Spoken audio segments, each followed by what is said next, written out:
hecho hay un montón de películas y documentales que se ven en el cine, ¿no? Como el de Molotov, hecho en México, y se dejan un poquito de lado las bases culturales, que son las bases mexicanas, las bases españolas medievales, que son lo que nos dan crecimiento cultural, ¿no? Yo como arquitecto lo veo todo como una estructura, ¿no? Y la historia mexicana la estamos viendo como solamente en los acabados, ¿no? Solamente estamos viendo los acabados y estamos dejando de lado los cimientos, que es lo más importante de cualquier estructura. Por decir, aquí en esta imagen podemos ver un mural de Jorge González Camarena que se llama La Fusión o El Abrazo, que es la fusión de dos culturas, ¿no? Vamos a verla más detenidamente. Se ve que es la fusión de dos culturas claramente diferentes, ¿no? Con un abismo cultural, un abismo tecnológico grandísimo, ¿no? Vemos del lado izquierdo a un español, ¿no? Un paladín español totalmente acorazado, con una espada forjada en Toledo, montado en un caballo gigantesco, ¿no? Del lado derecho vemos un caballero águila lanzándose con todo el arrojo, todo el valor para defender su patria, ¿no? Estamos viendo que solo está armado con una armadura de algodón y con un casco de madera y con una lanza de madera y una punta de piedra, ¿no? O sea, el abismo tecnológico es abismal. Sin embargo, la similitud, más que encontrar diferencias en esta plática, tenemos que encontrar similitudes, ¿no? ¿Qué similitudes tenemos entre estas dos personas, entre estos dos personajes? Pues que los dos son tremendamente valientes, ¿no? Uno al defender su patria ante un ejército claramente superior tecnológicamente, y el otro al adentrarse en un mundo totalmente desconocido, ¿no? Pero ambos, antes de que ver que este estigma de la conquista, de que está muy, como que está muy de moda, o más bien es muy coloquial decir que nos conquistaron, ¿no? Y esto no es cierto, no nos conquistaron. Ellos conquistaron al pueblo mexica, y nosotros somos un pueblo mestizo, resultado de esta conquista. No somos conquistados, hay que quitarnos ese estigma del conquistado. Somos producto de esa conquista, somos un pueblo mestizo, y como diría José Vasconcelos, somos lo mejor de los dos mundos. En esta plática nos vamos a ir como dije, a las bases, pero muy bases. O sea, vamos a ir a lo que es la base de la humanidad, y como base de la humanidad cultural, una de las bases es la religión. Esta religión, como nosotros los occidentales tenemos como que la base primigenia de la Biblia, ¿no? En la Biblia nos hablan que estábamos como humanidad al principio en el Edén, que es el Edén, es el paraíso, ¿no? Es un lugar totalmente adaptado, totalmente enfocado a nuestra felicidad. Dios nos dice que todos para nosotros, exceptuando un árbol, ¿no? Que es el árbol prohibido. Entonces ya sabemos, todo el mundo más o menos, seamos católicos o de otras sectas afiliadas, sabemos que el diablo tenta a Eva y que el fruto prohibido es el sexo, ¿no? Y pues se me hace muy absurdo pensar esto, ¿no? Realmente el fruto prohibido que nos saca del Edén sería el conocimiento o la duda. ¿Por qué? Porque siendo nosotros primeros homínidos, estábamos perfectamente adaptados a nuestro medio, ¿no? Estábamos viviendo en el árbol, no teníamos necesidad de absolutamente nada, no teníamos necesidad de herramientas, ni de preguntarnos preguntas como ¿para qué somos? ¿Qué somos? ¿A dónde vamos? Las preguntas básicas, ¿no? Todas las preguntas filosóficas que después nos llevan a un montón de sufrimiento. Este sufrimiento es la salida del Edén. Aquel que sufre, aquel que sabe, es el que sufre, ¿no? El que nada sabe, pues nada teme. Al salir del Edén, con este conocimiento, nos llenamos de sufrimiento, nos llenamos de dudas, nos llenamos de temor, porque sabemos los peligros que hay, nos preguntamos, y estas preguntas nos llenan de angustia, pero es una angustia adictiva, ¿no? Al hacer ciertas preguntas, al solucionarlas, estas soluciones nos desembocan en 1000 preguntas más, ¿no? Pasamos a la siguiente. Vemos a estos animales, ¿no? Que tienen muchas cosas en común, ¿no? Como que todos son feroces, todos están armados literalmente hasta los dientes, pero todos están absolutamente adaptados a su medio, ¿no? Ellos están en el Edén, no necesitan absolutamente de nada para estar en su medio. ¿Qué necesita un oso para sobrevivir? Lo que trae consigo, ¿no? Tiene un pelaje tremendo, una fuerza abrumadora, colmillos gigantescos, garras gigantescas. El toro tiene unos músculos tremendos, el león agilidad, el lobo caza en grupo, la serpiente pues, está hecha para atacar totalmente, el águila no se diga, no puede volar, o sea, no. Y tenemos a este otro ser, ¿no? Pues que vemos sus garras, son unas garras ridículas, ¿no? ¿Qué es esto, no? ¿A quién podemos lastimar con estas garras? O con esa mandíbula, ¿no? Que es una mandíbula mediocre, ¿no? O los músculos comparados con los músculos del toro, no tiene punto de comparación. Sin embargo, vemos otras características que diferencian al hombre de los animales, que es la cabeza, ¿no? La cabeza es mucho más grande en proporción al cuerpo. Y esto da como que una pauta del pensamiento humano. Tenemos otras habilidades que los animales no tienen, ¿no? Podemos voltear hacia arriba, podemos voltear a todos lados, tenemos los ojos al frente como un depredador, sin embargo no tenemos las armas de un depredador. Todo este diseño está hecho para el conocimiento, no para el ataque. Por ende tenemos que fabricar nuestras garras y nuestros dientes. Tenemos una lanza, tenemos cuchillos, tenemos camuflaje, tenemos que crear nuestras propias garras y nuestras propias armaduras. Este cazador en África dio sustento a la humanidad durante miles de años. La caza fue el sustento primario de la humanidad durante 1000 años. A esta etapa se le llama el estado paleolítico, que es la piedra en su estado bruto, tallada bruscamente para hacer armas rudimentarias como hachas o lanzas. Sin embargo, al estar ya un poquito con más recursos, el hombre empieza a querer plasmarse, ¿no? A querer expresarse. El hombre tiene la necesidad de expresarse desde siempre, ¿no? Tenemos ahí las pinturas rupestres en Altamira, en la frontera de España y de Francia. Vemos unas manos plasmadas ahí, no es la necesidad de decir que aquí estuve.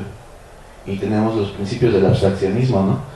Abstraccionismo no desde el punto de vista de Dalí, ¿no? Que pone sus relojes derritiéndose, no, o sea, vemos que entendemos que es un águila, ¿no? Pero es el concepto de un águila, no es un águila real, es cómo veía el águila y la plasmó, cómo veía él el toro y lo plasmó, la necesidad de transmitir lo que él ve, lo que él siente. Esta pintura de Tintoretto, o de Giacomo Puccini del Renacimiento, nos plantea otra analogía bíblica, ¿no? Tenemos aquí a Caín y Abel. En la Biblia nos dice que Caín mata a Abel porque Abel era el preferido de sus padres y el preferido de Dios porque era noble, y Caín estaba celoso de esto, ¿no? Sin embargo, viéndolo ya desde un punto de vista histórico y objetivo, sería que Abel era el cazador, el que había proveído a la familia de carne y de sustento durante mucho tiempo, y Caín era el agricultor, una agricultura que empezaba apenas a darse, que era un albur, si se daba o no se daba, pero al darse, la agricultura desplaza a la cacería como sustento primario, la cacería pasa a segundo plano. Entonces la agricultura, Caín, matando a la cacería, que es Abel.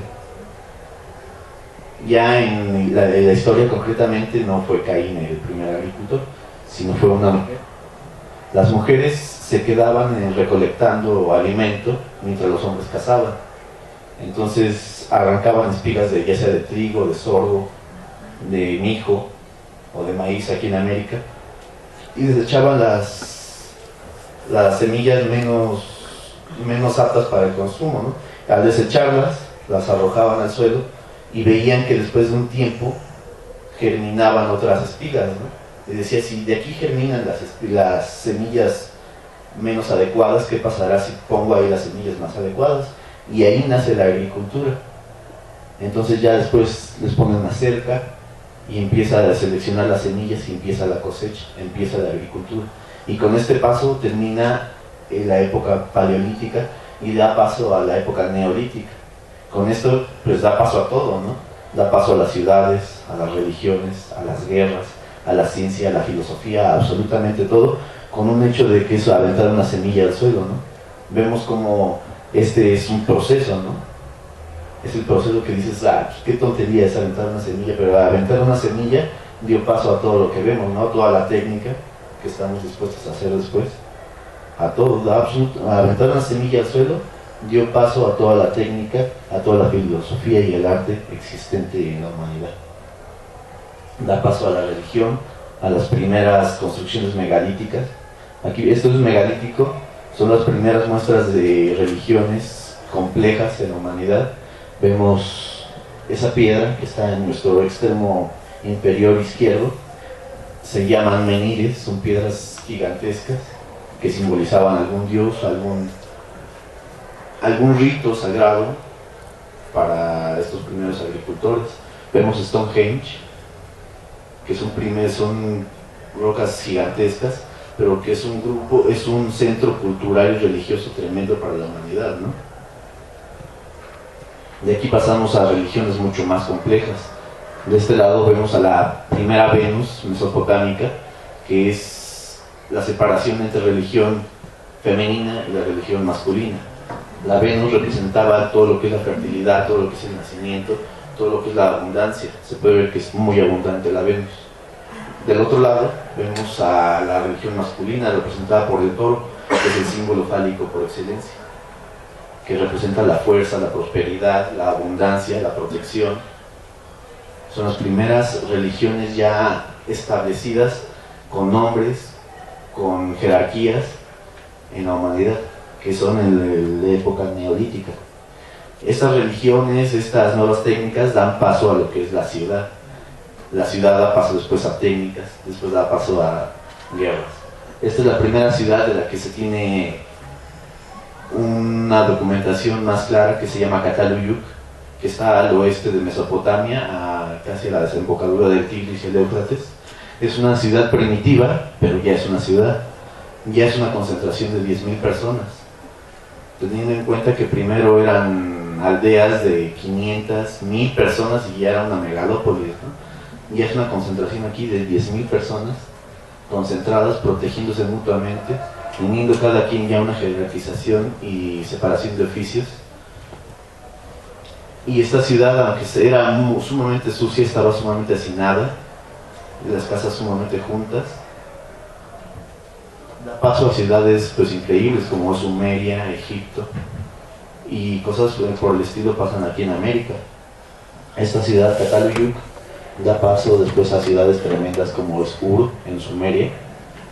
Vemos que ya tiene una traza urbana definida, tiene un templo que se llaman zigurats, pirámides primigenias, pirámides un poco más primitivas, y es una ciudad ya amurallada, ya con agricultura, con técnicas de riego, con guerreros, con una milicia. Da paso a Babilonia, donde ya un arte ya establecido, ¿no? Vemos otra vez a los animales que teníamos al principio, que eran antes nuestros depredadores, ahora son objeto de culto, ¿no? Tenemos al león y al toro otra vez. Todas estas ciudades tienen como necesidad, además del alimento, de la protección, de estar cerca de ríos, tienen la necesidad del culto. Y un culto en una sociedad más compleja necesita un templo más complejo. Esto se va dando siempre entre pirámides. Esta pirámide es un zigurat en Mesopotamia, que son pirámides escalonadas, son tumbas donde se dejaban los cuerpos acá arriba, dispuestos a pudrirse y ser comidos por los buitres, ¿no? Que es regresar el cuerpo, la energía a la naturaleza. Son las primeras religiones.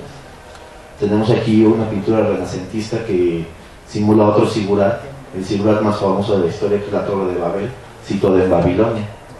Babilonia es la primera megalópolis ya con 300.000 personas juntas, y ya tiene templos muy complejos, una arquitectura rica, una cultura muy rica y una religión igual.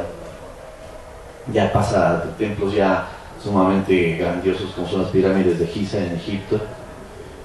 Y en América se da un proceso igual, ¿no? Lo que pasa, el proceso en América es más lento porque no tenemos la misma densidad de población que tenemos en Asia y en Europa, ¿no? En Europa el que no inventaba una cosa inventaba otra, el que no creaba una cosa creaba otra, y en América no. En América todas las civilizaciones tenían que empezar de cero, no tenían un apoyo, no se podían apoyar en otra civilización porque la separación cronológica era demasiado, ¿no? Como por ejemplo tenemos a los mal llamados aztecas, que son mexicas, con los toltecas que estaban en Teotihuacán, ¿no? Cuando llegan los mexicas y ven Teotihuacán se maravillan, ¿no? Dicen, no, pues esta ciudad es una ciudad de dioses, ¿no? Que es lo que quiere decir Teotihuacán. Pero no tiene ningún ser viviente ahí, no tiene ningún ser que les diga cómo hicieron esta técnica, cómo pasaron de aquí.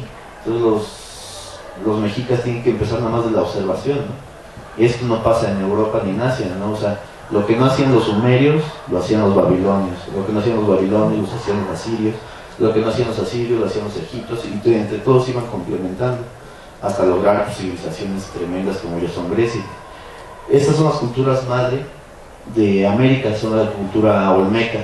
Esta es la pirámide más vieja de la que se tiene vestigios, que está en las Ventas, en lo que son las regiones del sur de Veracruz y todo Tabasco. Otro de los vestigios de las bases de nuestra cultura como mexicanos sería las pirámides de Cuicuilco, que también son pirámides abandonadas, que cuando llegaron los mexicas pues ya no encontraron nada más que ruinas. De la pirámide del Sol, que es la de los toltecas, ¿no? Que es la cultura más rica en cuanto a religión y arquitectura de toda América, ¿no? Más aún que los propios mexicas, en cuanto a situándolos en su contexto histórico.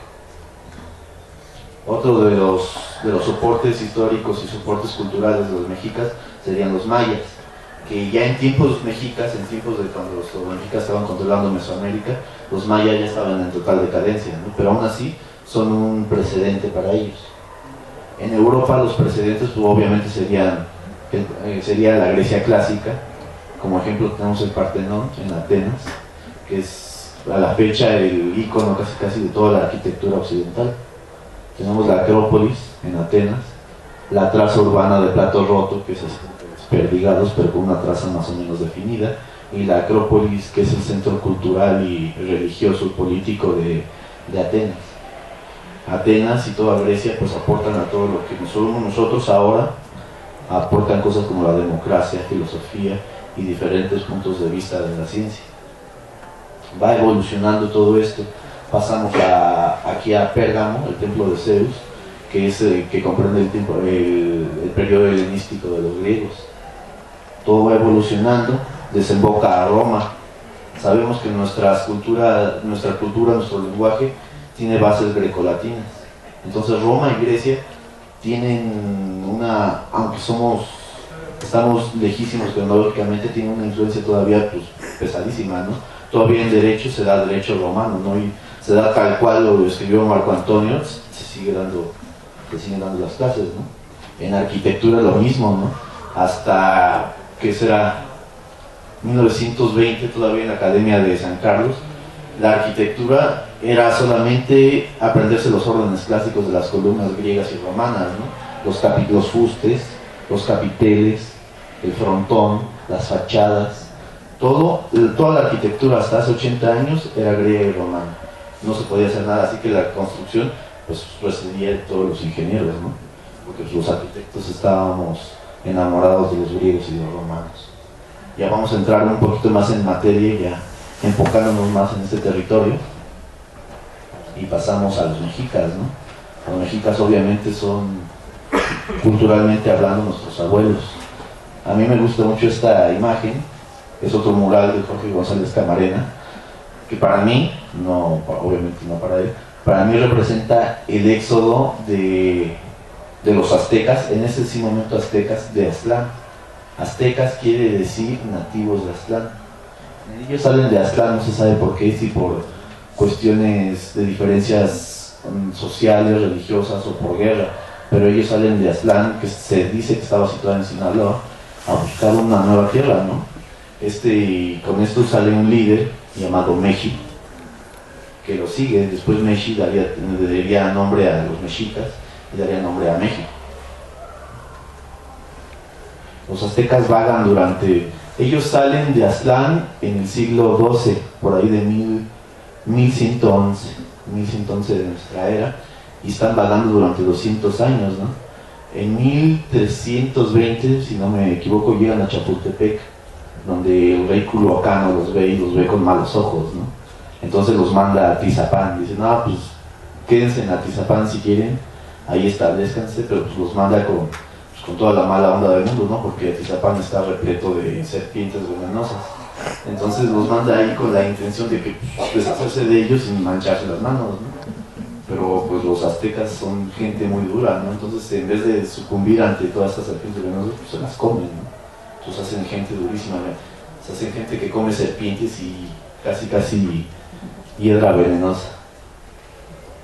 Los aztecas empiezan a trabajar durísimo y como llegaron del norte de Sinaloa, pasaron por Michoacán y el culto que le tenían a su líder Meshi, ya muerto, se junta con un culto de un dios purépecha y se hace el culto a Huitzilopochtli. Al tener el culto a Huitzilopochtli, ellos se creen el pueblo elegido o el pueblo del sol. Entonces ellos buscan herederos de los toltecas, ¿no? Que son el pueblo de los dioses, ¿no? Los toltecas, para ellos todos son dioses. Entonces buscan herederos y en Culhuacán se dicen herederos de los toltecas. Entonces ellos le piden al rey culhuacano que les dé un hijo, uno de sus hijos, para gobernarlos. Les da a Camapichtli. Camapichtli se convierte en el primer Tlatoani de los aztecas. Tlatoani, por cierto, quiero hacer un paréntesis, Tlatoani no quiere decir regente, como todo el mundo dice, ¿no? Tlatoani quiere decir rey o señor. No, Tlatoani quiere decir orador. La palabra para los aztecas tenía toda la importancia del mundo. Aquel que podía hablar, que podía expresarse adecuadamente, tenía derecho a regir a un pueblo. Los aztecas, después de mucho vagar en 1325, esto del águila y la serpiente realmente es un mito, o sea, ellos llegan ahí porque no tienen dónde quedarse, están buscando dónde estar y pues, nadie quiere estar en un pantano, ¿no? O sea, el Valle de México es lo que les queda, ¿no? El águila y la serpiente es una metáfora de ellos, es una metáfora religiosa. Es el sol, que es el águila, controlando la tierra, ¿no? Es una metáfora religiosa. No estaban buscando físicamente un águila y una serpiente comiéndose un nopal, eso no es cierto, es una falacia. Bueno, ya establecidos en el Valle de México, el señorío que controlaba aquí era Azcapotzalco, o los tepanecas, controlados por su Tlatoani Maxtla. Entonces, al verlos que estaban desprotegidos, ellos los arropan, pero pues con el pretexto de ayudarles, los obligan a dar tributo. Ellos dan tributo durante aproximadamente 20 años, pelean las guerras de los tepanecas, hasta que se hartan, ¿no? Entonces los mexicas se levantan en armas, se unen con Texcoco, que es otro pueblo oprimido por los tepanecas, y acaban con el señorío de Azcapotzalco, comenzando así la triple alianza, que es Azcapotzalco, que es Tenochtitlán, Texcoco y Tlacopan. México ya, para este momento, México ya tiene el nombre de México Tenochtitlan. Tenochtitlan por su líder religioso Tenoch. Este nombre se le da entonces dos líderes, ninguno de ellos Tlatoani, su líder militar Meshi y su líder religioso Tenoch. De aquí sale de México Tenochtitlan. A partir de esta victoria sobre los tepanecas, los mexicas crean el aparato militar más poderoso jamás visto en América, ¿no? Que son los caballeros águila o cuautli, y los ocelotli, que son los caballeros jaguares, que son guerreros de superélite que son entrenados desde chicos, algo parecido a los espartanos, pero versión americana. Son gente dotada genéticamente y dotada institucionalmente, ¿no? Porque el Estado les daba todos los beneficios para su entrenamiento y educación. No solamente estaban entrenados físicamente, porque eran gente sumamente entrenada en cuanto a lo militar, sino en cuanto a filosofía, en cuanto a poesía, en tocar música, en saber escribir, saber matemáticas. Eran seres totalmente completos los caballeros jaguares y los caballeros águila. Ya como imperio, estas dos personas son los que levantan al México Tenochtitlan como un imperio mesoamericano, que sería Izcoatl, que es el primer Tlatoani ya como imperio, y Tlacaele, que tal vez han oído hablar de él. Tlacaele es el consejero de muchos tlatoanis y es el que implanta toda la idiosincrasia altiva de los mexicas, ¿no? Porque Los mexicas no eran para nada como se cree, que eran medio humildes, medio agachones, medio hable usted primero y después yo no, o era la gente más altiva que se pueda creer, ¿no? Porque controlaban todo el Valle de México, toda Mesoamérica. Genéticamente los mexicas eran más altos, tenían un promedio de altura de 1,75 a 1,80. Las mujeres eran más altas que todas las demás razas que existían en México. Por esto ellos, pues no, ellos se sentían realeza, ¿no? Desde el más plebeyo de los plebeyos entre los mexicas se sentían superior a todas las otras culturas. Y Tlacaele es el que da esta idiosincrasia a los mexicas. Entonces, más que ver separaciones con los españoles, tenemos que ver similitudes, ¿no? ¿Cómo es un español? Un español es seguro de sí mismo, ¿no? Habla fuerte, es seguro de sí, se cree mucho, ¿no? Y nos cae gordo, ¿no? Se cree mucho, es español, habla fedeando, ¿no? Y cae mal, ¿no? Pero tiene más similitudes con el mexica. O sea, los mexicas también caían mal entre todos los pueblos que estaban controlando, ¿no? Los mexicas eran el Estados Unidos de ese entonces, imponían su voluntad ante todos. Llegaban a un pueblo conquistado y derrumbaban los templos, derrumbaban sus dioses y ponían los suyos, igual que lo hace cualquier imperio. O sea, hay que dejar de vernos como víctimas, ¿no? Que los mexicas eran víctimas, que pobrecitos y llegaron los españoles y nos conquistaron. No, los mexicas también tenían lo suyo. Este es el territorio conquistado por los mexicas. El verde más oscuro es el control totalmente absoluto de los mexicas.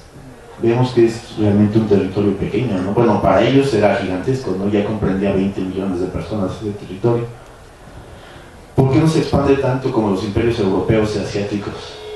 Pues porque aquí no había caballo, no había animales de carga, no había ganado. Aquí no se da el ganado jamás. No tenemos la ventaja del caballo, ¿no? Que el caballo puede, un buen caballo entrenado y un jinete entrenado, pueden cruzar 150 kilómetros en un día, ¿no? O sea, un hombre no llega ni a la mitad de eso. Por eso las conquistas son mucho más pequeñas, mucho más locales. Por eso los dos grandes imperios de América jamás se tocan, ¿no? Que son los incas y los mexicas, jamás se llegan a conocer. No se llegan a retroalimentar, como es en el caso asiático o europeo, ¿no? Que allá todo el mundo se retroalimentaba con todos, ¿no? Sabemos que Roma se basa en Grecia, ¿no? Para poder crecer. Sabemos que el Renacimiento se apoya en Grecia y en Roma. Aquí no, aquí todo el mundo empezaba de cero. Por eso los territorios son mucho más pequeños. Pero bueno, ya en un control más pequeño, la ventaja de tener un territorio más pequeño es que es un control más absoluto, ¿no? Entonces, al convertirse Tenochtitlán en un imperio, convierte a sus súbditos en tributarios, ¿no? Entonces, más que la agricultura, Tenochtitlán se basa en el tributo. Tenochtitlán es rica gracias al tributo. Todos los pueblos que dominan tienen que dar un tributo, ya sea en oro, en comida, en plumas, en pieles, en cacao, en lo que quieras, ¿no? En cosechas. Entonces, pues los mexicas realmente se quitan de problemas, ¿no? No tienen problemas de alimento, no tienen enfermedades, ellos conocen muy pocas enfermedades. Al ser muy pocos, pues las enfermedades que había no evolucionaban como en Europa, ¿no? Que al mismo tiempo en Europa aquí se estaba dando la peste bubónica, ¿no? Que venía de Asia, que había mutado, que al ser una bacteria solamente que se transmitía por saliva de las pulgas, se había convertido en una bacteria anaeróbica, ¿no? Había mutado también, esa es una desventaja, ¿no? También se ayudan culturalmente, pero también se pasan todas sus enfermedades y todos sus males, ¿no? Entonces los europeos tienen un cóctel de bacterias, de enfermedades que aquí no se conocían. Por eso el conquistador realmente no es la espada ni la cruz española, son las bacterias españolas. Vemos que Tenochtitlán tiene una traza urbana pues magnífica, ¿no? No necesitaban de rueda ni de ruedas ni de caminos, porque estaban llenos de agua, ¿no? En lugar de carretas tenían canoas, en lugar de caballos cargadores, con las canoas suplían esto. Era algo magnífico. Tenía una traza urbana de donde jamás había congestionamiento, no había nada, o sea, prácticamente no conocían los problemas. La ciudad de Tenochtitlán está, además de estar bien trazada, tiene una traza religiosa, ¿no? Tiene la traza religiosa del Calpulli, que está dividida por 3 grandes calzadas, nos da 4 barrios o calpulis. Estas calzadas son al norte de la de Tepeyacac, al sur la de Iztapalapa y al oeste la de Tacuba o Tlacopan. Aquí las podemos ver. De este lado está Tepeyacac, de este lado está Iztapalapa y aquí al centro está Tacuba o Tlacopan, dando como centro de esto el centro religioso y político de Tenochtitlán, donde está el Templo Mayor. Los aztecas eran tan creídos de sí mismos que decían que este es el corazón del único mundo, ¿no? Semanáhuac. Aquí somos el corazón del mundo, así que literalmente somos el ombligo del mundo. Aquí está un poquito la piedra solar, mal llamado calendario solar, no es un calendario, es una piedra solar que representa los 4 soles anteriores al nuestro y los meses que presiden a estos soles. Tenemos como centro a Tonatiuh, que es el 5.º sol, que es el que viene de nuestra era. Otra representación del arte mexica es la Coyoxauhqui. Es un arte megalítico. Tenemos que ver que los mexicas no pasaron del neolítico, no llegaron a la era de los metales. Ellos, pues las armas eran de obsidiana, de piedra, y solo los purépechas conocían la aleación del cobre, pero una aleación pobre, no era una aleación poderosa como la de los griegos. Siguiendo aquí con Coyoxauhqui, la historia de ella pues da principio a lo que es la idiosincrasia también mexicana, ¿no? Sabemos que Huitzilopochtli la asesina porque es su hermana. Ella quería matar a Coatlicue, que es la madre de Huitzilopochtli, por haberse embarazado de una manera dudosa, ¿no? Entonces Coatlicue está encerrada en su casa esperando a que sus hijos la vayan a matar. Nace Huitzilopochtli ya ataviado como guerrero, armado, mata a Coyoxauhqui y a sus 400 hermanos, ¿no? Y se convierte en el principal regente religioso de Tenochtitlán. Otra de las ideas religiosas de los aztecas es la dualidad, ¿no? Todo tiene que ser dual. Si está Huitzilopochtli, que es el dios de la guerra que demanda sangre, al lado tiene que estar Tlaloc, que es el dios de la lluvia, que gracias a él tenemos cosechas, que es el dios noble, el dios amable. Este símbolo, que es la serpiente bicéfala, el símbolo de Moctezuma Xocoyotzli, representa eso, la dualidad, ¿no? Tú ves para allá y yo veo para acá, pero somos parte de un todo, ¿no? De hecho, los mexicas, sobre sus cientos de dioses que tenían a Ometeotl, que es el dios de la dualidad, o el dios que se crea a sí mismo. Ellos estaban en camino a una religión monoteísta, pero bueno, se interrumpió por obvias razones. Otro de sus dioses principales era Quetzalcóatl, ¿no? Que también representa la dualidad a todo, ¿no? Que es una serpiente que literalmente toda su vida la pasa pegada a la tierra, literalmente, y el águila, ¿no? Que toda su vida la pasa en el aire. Es la dualidad, el oxímoron de estos dos seres totalmente ajenos así. Y del otro lado tenemos lo que es la idiosincrasia mexica, que es una piedra gladiatoria, donde se amarraba a un cautivo rival de otra tribu rival y se ponía a gladiar con guerreros águila o guerreros jaguares hasta que éste moría y se le sacaban el corazón para poder alimentar a Huitzilopochtli. Aquí tenemos lo que es la principal, para mí, la principal muestra de arte mexica, que es la Coatlicue. Otra vez viendo similitudes o analogías con el mundo occidental o el mundo europeo, fuera de ver que es un monstruo bien feo, vemos que es una cruz, ¿no? Tiene una forma de cruz, es cruciforme y es piramidal. Los mexicas no venían a Coatlicue como este monstruo que veo que es una serpiente, que es un monstruo con cabeza de 2 serpientes que está pariendo a la muerte, que tiene una falda de serpientes, que tiene corazones y manos humanas atadas como collar, que tiene garras de jaguar y plumas de águila. No, esto no es Coatlicue, esto quiere decir Coatlicue. Esto es un nombre escrito. Tenemos que tener en cuenta que los mexicas no tenían la escritura cuneiforme que tenemos nosotros. Los mexicas tenían escritura jeroglífica. O sea, todos nuestros nombres estaban dibujados. Esto no es Coatlicue, esto es el nombre de Coatlicue. Es aquella persona dual. Las dos serpientes besándose no significa que sea un ser de bicéfalo con cabeza de serpiente, significa la dialéctica. El que para la muerte es otra parte de la dualidad, ¿no? Está dando nacimiento, pero queda nacimiento a la muerte. ¿Quién es la muerte? Pues es Huitzilopochtli, ¿no? Nació Huitzilopochtli y con él empezó la muerte de todos los otros dioses, ¿no? Otra parte de la dualidad, las garras de jaguar y la falda de águila, ¿no? Tierra y cielo. La falda de serpientes significa también su unión con la tierra. Aquí vamos a dejar un poquito ya en paz a lo que es los mexicas, para entrar paralelamente a lo que también somos nosotros. Los españoles también somos nosotros, ¿no? Ellos no nos conquistaron a nosotros, gracias a ellos estamos nosotros aquí. Y vemos aquí un paralelismo con los españoles, que es el águila, ¿no? Ellos también adoraban al águila tanto como lo adorábamos nosotros. Este es el escudo de armas de los reyes católicos. Aquí podemos ver, es el escudo de armas que vence a los moros. Tenemos que darnos en cuenta que cuando los mexicas estaban llegando aquí al Valle de México, los españoles estaban en una guerra cruenta contra los moros, ¿no? España era árabe, no era europea, y en lo que todos los europeos estaban ya entrando en el Renacimiento, pues los españoles estaban en guerra, ¿no? En lo que en Alemania se estaba dando la imprenta, los españoles estaban en guerra, entre que en Italia estaba Leonardo y Miguel Ángel haciendo sus grandes obras, pues España estaba en guerra. En Francia se estaba dando el nivel de vida que nunca se había dado en otro país europeo. Los españoles estaban quedando atrás.